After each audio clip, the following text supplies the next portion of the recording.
السلام علیکم ورحمۃ اللہ وبرکاتہ۔ الحمد للہ رب العالمین والصلاة والسلام علی رسولہ الکریم وعلی آلہ واصحابہ اجمعین، اما بعد فاعوذ باللہ من الشیطان الرجیم، بسم اللہ الرحمن الرحیم۔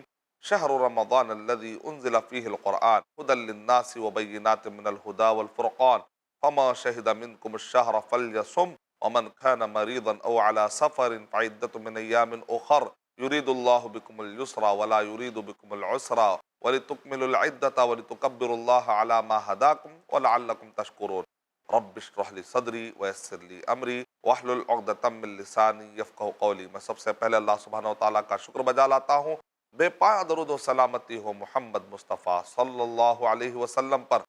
محترم ناظرین کرام، رمضان المبارک کا ایمان کے ارکان سے بڑا گہرا تعلق ہے۔ گزشتہ ایپیسوڈز میں نے آپ کے سامنے بتایا تھا کہ اللہ پر ایمان لانا اور فرشتوں پر ایمان لانا، کتابوں پر ایمان لانا، یہ تین پوائنٹس پر ہمارے 3 ایپیسوڈ گزر چکے ہیں۔ اب آئیے چوتھے پوائنٹ پر آتے ہیں۔ ایمان کے ارکان سے رمضان مبارک کا بڑا گہرا تعلق ہے۔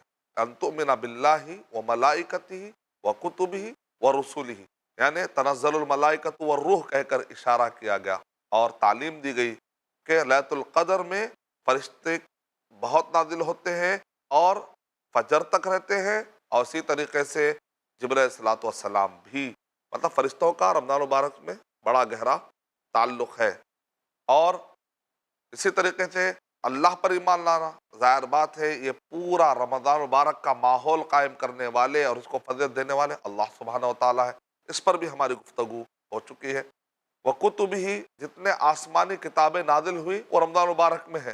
اب آئیے ہم اس کے ڈیٹیل میں نے گزشتہ ایپیسوڈ میں بتا دی ہے۔ چوتھا پوائنٹ ہے ان تؤمن باللہ وملائکتہ وکتبہ ورسلہ، رسولوں کا بھی بڑا گہرا تعلق رمضان المبارک سے ہے۔ یعنی جس وقت پر پہلی وحی نازل ہوئی محمد صلی اللہ علیہ وسلم پر، گویا کہ اسی دن سے تو نبی اکرم صلی اللہ علیہ وسلم کی نبوت، کار نبوت، مشن کا آغاز ہوا نا۔ تو ایک معنی میں رسول اللہ صلی اللہ علیہ وسلم کو ایز اے رسول کا انتخاب جو ہوا وہ رمضان المبارک میں ہوا۔ موسیٰ علیہ السلام 30 دن روزہ رکھتے ہیں، 10 دن اور بڑھایا جاتا ہے، کوہ طور پہ ان کو بلایا جاتا ہے، روزے کے حالت میں تھے، پھر وہاں پر گئے اور انہوں نے تورات لی۔ گویا کہ تورات کے بعد جو مشن ان کو دیا گیا وہ رمضان مبارک میں ہوا۔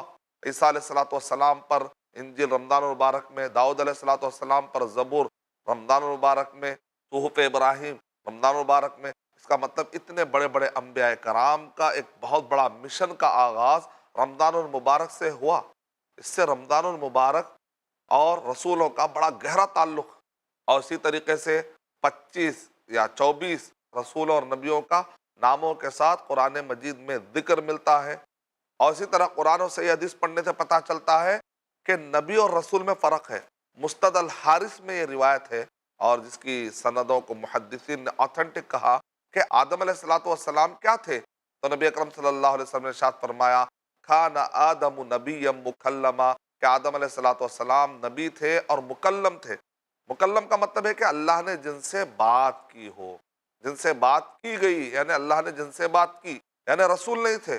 اور نوح علیہ السلام کے بارے میں صحیح مسلم میں ہمیں یہ الفاظ ملتے ہیں کہ تم نوح علیہ السلام کے پاس آؤ، کیونکہ وہ اول رسول تھے، پہلے رسول تھے۔ اس کا مطلب اکلا کہ آدم علیہ السلام نبی تھے، ان کو رسول نہیں کہا گیا، اور نوح علیہ السلام کو رسول کہا گیا۔ کیا فرق ہے؟ ویسے تو 7 فرق بتائے گئے ہیں۔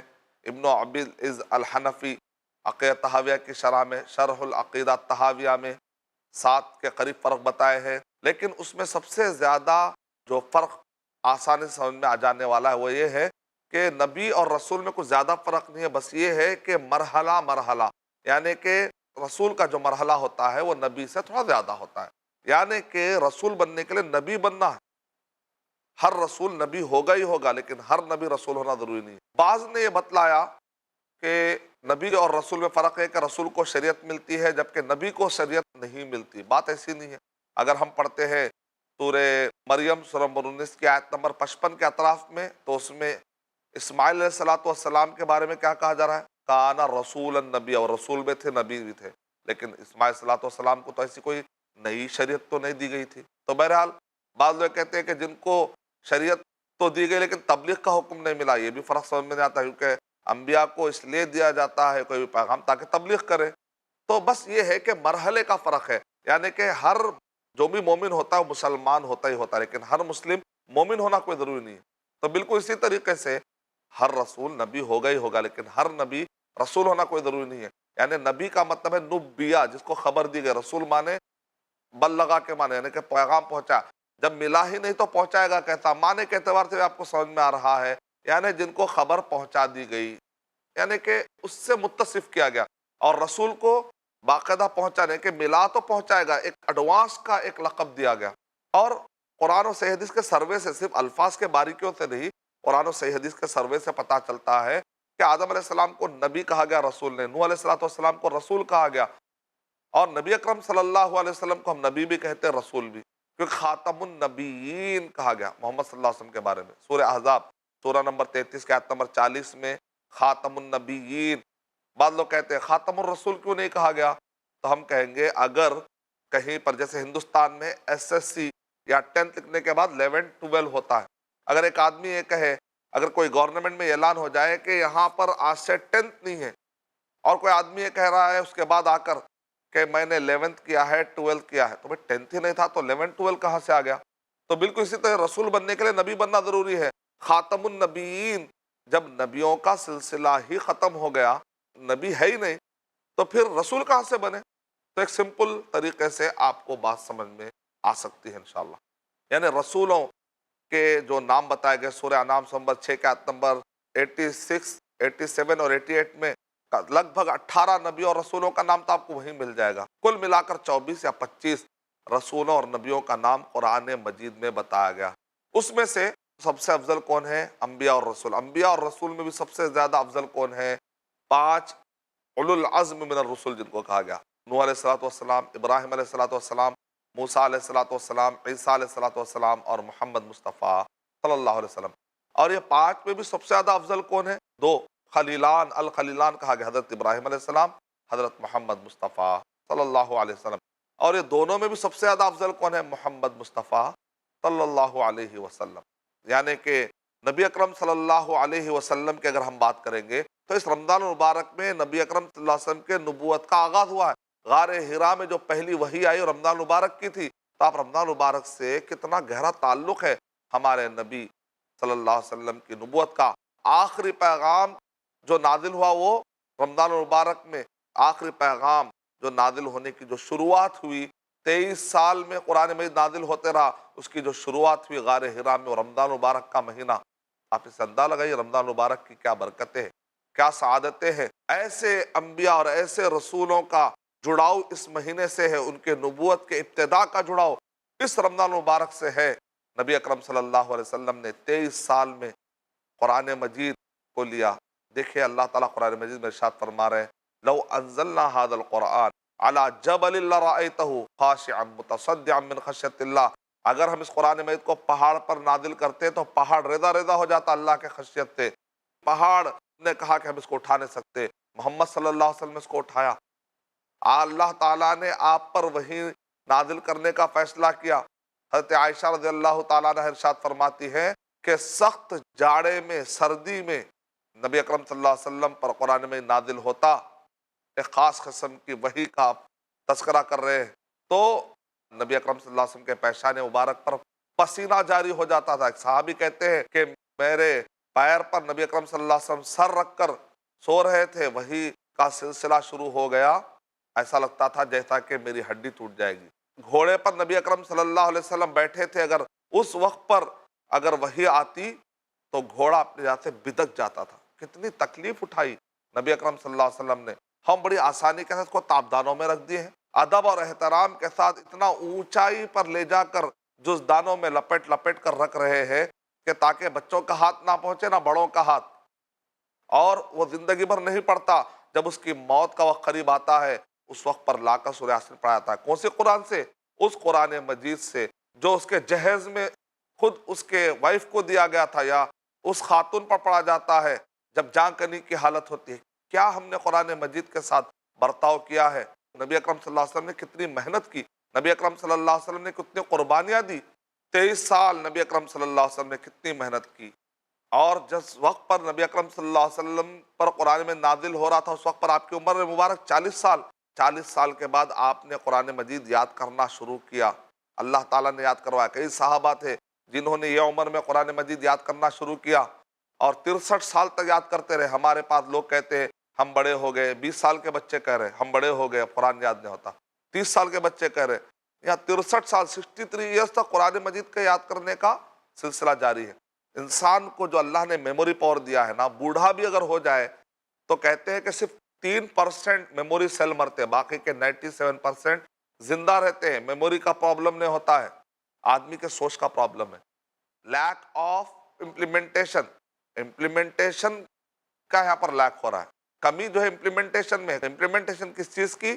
میموری لا، یاد کرنے کے جو لاس ہے، اس کے جو قانون ہے، اس کے جو انداز ہے، اس سے محرومی کی وجہ سے ہو رہا ہے۔ اگر ہم اچھے طریقے سے اپنا عزم پختہ کریں، اللہ سے دعائیں کریں، تو قرآن مجید کی کئی آیتیں، کئی صورتیں آپ بڑی عمر میں بھی یاد کر سکتے ہیں۔ اپنے سینے کو مالا مال کیجیے، قرآن میں ہو غوطہ زن مرد مسلمہ، قرآن میں ہو غوطہ زن مرد مسلمہ، اللہ کرے تجھ کو عطا جدت کردار۔ یہ راز کسی کو نہیں معلوم کہ مومن قاری نظر آتا ہے، حقیقت میں ہے قرآن۔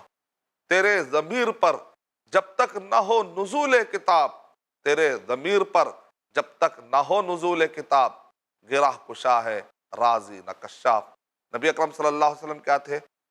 عائشہ رضی اللہ تعالیٰ سے آ کر پوچھا گیا کہ نبی اکرم صلی اللہ علیہ وسلم کے کچھ اخلاق بتائیے، تو کہا تم نے قرآن نہیں پڑھا کیا؟ وہی تو اخلاق ہے۔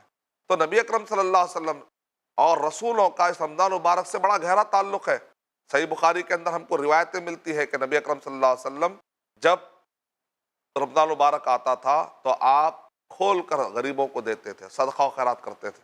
اور جب جبرائیل علیہ السلام آ کر ملتے تھے، نبی اکرم صلی اللہ علیہ وسلم کو دورہ سنا رہے، تب تو آپ کا ریح المرسلہ، جیسے ایک کھلی ہوا ہوتی ہے فائدہ مند، نبی اکرم کھلی ہوا کیا ہوتی ہے؟ اس کو فائدہ، کس کو فائدہ جانتی ہے نہ پہچانتی ہے فائدہ۔ اکثر ہم کہتے ہیں جس کو جانتے اس کو پیسے دیتے، نبی اکرم صلی اللہ علیہ وسلم جانتے نہ جانتے بس جو بھی دکھ رہا ہے ضرورت مند سب کو دیتے رہو۔ رمضان مبارک میں اپنے کمر و کس لیتے تھے، وہ ایقظ اہلا، اور اپنے اہل و عیال کو نبی اکرم صلی اللہ علیہ وسلم اٹھایا کرتے تھے، اور نبی اکرم صلی اللہ علیہ وسلم خود بھی جایا کرتے تھے اور اپنے اہل و عیال کو بھی جگایا کرتے تھے۔ اور ہم کو نبی اکرم صلی اللہ علیہ وسلم دعا سکھائی، اللہم انک عفو تحب العفو فاعف عنی۔ نبی اکرم صلی اللہ علیہ وسلم اعتکاف کا اہتمام کیا کرتے تھے؟ رمضان مبارک میں نبی اکرم صلی اللہ علیہ وسلم قیام اللیل کا اہتمام کیا کرتے تھے؟ 3 رات تو آپ نے قیام اللیل پڑھائی بھی، لیکن اس کے بعد بھی آپ نے جو چھوڑ دیا اس وجہ سے کہیں امت پر فرض نہ ہو جائے، لیکن نبی اکرم صلی اللہ علیہ وسلم کی خواہش تو پتہ چل گئی، اجازت کی دلیل تو مل گئی۔ یہی وجہ ہے کہ عمر رضی اللہ تعالیٰ عنہ نے کہا کہ یہ جو کام نبی اکرم صلی اللہ علیہ وسلم نے کیا تھا وہی نازل ہونے کا سلسلہ چونکہ جاری تھا، کہیں نماز فرض نہ ہو جائے، اس وجہ سے آپ نے ترک کیا، ورنہ یہ چیز جائز ہے۔ عمر رضی اللہ تعالیٰ کا اجتہاد، آپ نے ایک صحابی کو کہا کہ لوگ الگ الگ پڑھنے کے بجائے ان کو ایک امام پر جمع کر دیا جائے۔ اس کے بعد عمر رضی اللہ تعالیٰ عنہ نے دیکھا کہ لوگ ایک امام صاحب کے پیچھے نماز پڑھ رہے، کسی نے مخالفت تک نہیں کی، اس کا مطلب اکلا کہ عمر رضی اللہ تعالیٰ کا جو اجتہاد تھا بالکل صحیح تھا۔ علیکم بسنتی وسنت الخلفاء الراشدین المہدیین۔ تو اگر آج کے دور میں رمضان بھر قیام اللیل کا جماعت کے ساتھ اہتمام ہوتا ہے تو یہ بدعت نہیں ہے بلکہ خلفاء راشدین کی سنت ہے۔ سنن نبی داؤد حدیث کے مطابق علیکم بسنتی وسنت الخلفاء الراشدین المہدیین، کہ تم میری سنت کو فالو کرو اور خلفاء راشدین کی سنت کو فالو کرو۔ تو رمضان المبارک میں نبی اکرم صلی اللہ علیہ وسلم کے ہمیں تعلیمات ملتی ہے، تسحروا فإن فی السحور برکہ، یعنی نبی اکرم صلی اللہ علیہ وسلم کا رمضان مبارک میں گہرا تعلق، تو میں آپ کو کیا بتاؤں، پورے رمضان مبارک کے روزوں کے جو ڈیٹیل ہے، مسائل ہیں، صحیح بخاری میں جو نبی اکرم صلی اللہ علیہ وسلم کا احادیث ہے، یعنی کہ رمضان مبارک میں رسولوں کا بڑا گہرا تعلق ہے۔ ایمان کے 6 ارکان سے بڑا تعلق ہے، اللہ پر ایمان لانا، فرشتوں پر ایمان لانا، کتابوں پر ایمان لانا، رسولوں پر ایمان لانا۔ رسولوں میں سے بھی حضرت محمد مصطفیٰ صلی اللہ علیہ وسلم کا اس رمضان مبارک میں خاص طور سے اہتمام فرما کے آپ نے ایک ایک چیز ہم کو آپ نے سکھائی ہے۔ افطار کیسے کرنا چاہیے، اس بارے میں بھی حدیثیں ملتی ہیں کہ نبی اکرم صلی اللہ علیہ وسلم رطب، یعنی کہ کھجور ہوتا ہے، اس کی کئی قسمیں ہوتی ہیں، تو اس میں سے ایک ہوتا ہے آدھا پکا اور آدھا کچا، دونوں کو ملا کر کھانے کا مزہ ہی الگ ہوتا ہے۔ اگر وہ رطب نہیں ملتا تو تھوڑا سا اور سوکھے ہوئے، اس کو کہتے تمر، تمرات، اگر وہ بھی نہیں ہے تو نبی اکرم صلی اللہ علیہ وسلم پانی کا ایک گھونٹ لے لیتے بس، یعنی کوئی شکایت نہیں، اللہ نے جو دیا الحمدللہ۔ لیکن ہمارے پاس افطار کے موقع پر اگر ہمارے گھر کے خواتین ٹائم پر کوئی چیز نہیں بناتے ہیں تو آپ بگولا ہو جاتے۔ لمٹ لمٹ، اپنے آپ کو صبر تو سیکھا ہے آپ نے نا، روزے سے آپ نے کیا سیکھا؟ خوب کھانا اور افطار ہوتے ہی سارے تعلیمات پامال کر دینا؟ نہیں نہیں۔ اور اسی طرح خواتین کو بھی چاہیے کہ اننیسیسری بغیر کسی ریزن کے کوئی سستی نہ کرے، کیونکہ بھوک کا ٹائم ہے تو آدمی تو کھائے گا، لیکن بہرحال آپس میں ایک دوسرے سے تال میل کرتے ہوئے آگے بڑھنا ہی انسانیت ہے۔ اپنی لائف کے سٹینڈرڈز کتنے ایزی بنائے تھے نبی اکرم صلی اللہ علیہ وسلم، ہم نے ایسے سٹینڈرڈ بنائے، یہ ٹائم پہ اگر یہ نہیں ملا تو ختم، یعنی کہ ایسے اصول، اگر ویسے اصول اگر ہم دین فالو کرنے بنائے اور پنچوالٹی کا مظاہرہ کریں جہاں پر دین کے اچھائیاں ہے، دین کے سیریس حصے ہیں، تو یقیناً ہمارا ایمان بھی بڑھے گا۔ لیکن ہم اپنے بنائے ہوئے کچھ سٹینڈرڈز کو فالو کرنے کے لیے اپنے انا کا مظاہرہ کرتے ہیں۔ اللہ حفاظت فرمائے۔ نبی اکرم صلی اللہ علیہ وسلم کے عظیم تعلیمات ہمیں رمضان المبارک کے موقع پر ملتے ہیں، اور نبی اکرم صلی اللہ علیہ وسلم نے ارشاد فرمایا کہ آدمی قرآن مجید پڑھے اور اس کو ختم کرے، کرنا ہی ہے تو 3 دن، اس سے کم نہیں۔ لم یفقہ، اس نے قرآن سمجھا ہی نہیں جس نے 3 دن سے کم میں قرآن مجید ختم کرنے کی کوشش کی۔ یعنی ایک ایک رات میں جو قرآن مجید ختم کرنے کا جو سلسلہ چل رہا ہے، اس حدیث شریف کے حساب سے یہ بات سمجھ میں آ رہی ہے کہ بہرحال ایسا نہیں کرنا چاہیے۔ پھر بھی اگر کوئی کرتا ہے تو اس کو چاہیے کہ دلیل تلاش کرے اور ہم کو بھی دلیل دے، انشاءاللہ ہم فیوچر میں بتائیں گے اس کے دلیل کے حساب سے۔ نبی اکرم صلی اللہ علیہ وسلم سے ہمیں کوئی ایسی دلیل نہیں ملتی ہے کہ ایک رات میں پورا قرآن مجید ختم کر لیا گیا۔ اور ورتل القرآن ترتیلا کے خلاف بھی نظر آتا ہے نا، قرآن مجید جب پڑھا جائے تو اس کی پوری رعایت کر کے پڑھنا چاہیے، ترتیل کے ساتھ پڑھنا چاہیے، اس کے تجوید کے قاعدوں کے ساتھ پڑھنا چاہیے۔ آپ نے ختم کرنے کی نیت سے پڑھے، ایک رات میں قرآن مجید ختم کرتے پھر 29 دن قرآن مجید کی طرف پلٹ کر دیکھتے نہیں، تو کیا ہے قرآن مجید کا مہینہ ہم کہہ سکتے ہیں کیا؟ اور اس کے بعد کہتے ہیں کاروبار میں ہم لگ جائیں گے، تو پورا قرآن مجید ختم کرنے کی کوئی ضرورت نہیں ہے۔ اگر آپ اتنے بزی ہیں تو آپ اکیلے میں یا ایک جماعت بنا کر آپ پڑھ سکتے ہیں، تہجد کے ٹائم پہ پڑھیے۔ اگر آپ 8 9 10 بجے کاروبار کا ٹائم ہے تو رات کے 2 بجے 1 بجے تہجد کے ٹائم پر آپ پڑھیے قرآن مجید، قیام اللیل میں پڑھیے، اور ایک امام صاحب کو آپ رکھ لیجئے، بہرحال پڑھیے اس وقت پر۔ لیکن اگر کوئی کہتا ہے کہ نہیں میں تراویح کے ٹائم پر ہی پڑھنا چاہ رہا ہوں، ٹھیک ہے 11 بجے پڑھیے، 10 11 بجے پڑھیے، تھوڑا اور تلا کر، یا قرآن مجید بہرحال ختم کرنا تو کوئی ضروری نہیں ہے نا۔ تو قرآن مجید کو جلدی جلدی پڑھنے کی وجہ سے اس کی بے ادبی ہونے کا چانس۔ قرآن مجید اور رسولوں کا چونکہ ذکر چل رہا ہے، ایک ٹپ بتاتا ہوں کہ کیسے قرآن مجید کو ہم پڑھ سکتے ہیں۔ کہ جب بھی ہم نماز پڑھنے جا رہے ہیں تو تصور یہ کریے کہ آپ فجر کو جا رہے ہیں، تو فجر کو جب بھی جائیں گے 1 پارہ پڑھ لیجئے، آپ 1 پارہ پڑھ لیجئے، ظہر میں 1 پارہ، پھر عصر میں 1 پارہ، مغرب میں 1 پارہ، عشاء میں، تو کتنے ہو گئے؟ ایک دن میں 5 پارے ہو گئے۔ تو اس طریقے سے 5 5 10، پھر اس کا 6 دن میں قرآن مجید آپ کا یہ ختم ہو سکتا ہے۔ تو اگر آپ ایک دن میں 5 پارے اگر آپ پڑھ لیے، یا اسی طریقے سے آپ نے اگر پہلے 1 پارہ اور بعد میں 1 پارہ اگر آپ نے پڑھ لیا تو ایک دن کے اندر 10 پارے ہو گئے، تو 3 دن کے اندر قرآن مجید ختم ہو سکتا ہے۔ اگر آپ نے 5 نمازوں کے حساب سے اندازہ لگا لیا، نماز سے پہلے 1 پارہ، نماز کے بعد 1 پارہ، تو 5 نماز کے ہو گئے 10 پارے، تو 3 دن میں آپ قرآن مجید ختم کر سکتے ہیں۔ اس لحاظ سے بہرحال ایک ترتیب بنا سکتے ہیں آسانی کے لیے۔ میں اللہ تعالیٰ سے دعا کرتا ہوں کہ اللہ سبحانہ وتعالیٰ مجھے اور آپ سب کو قرآن مجید کی تلاوت کرنے اور اس سے دل لگانے کی توفیق عطا فرمائے۔ آمین، وآخر دعوانا ان الحمد للہ رب العالمین۔ السلام علیکم ورحمۃ اللہ وبرکاتہ۔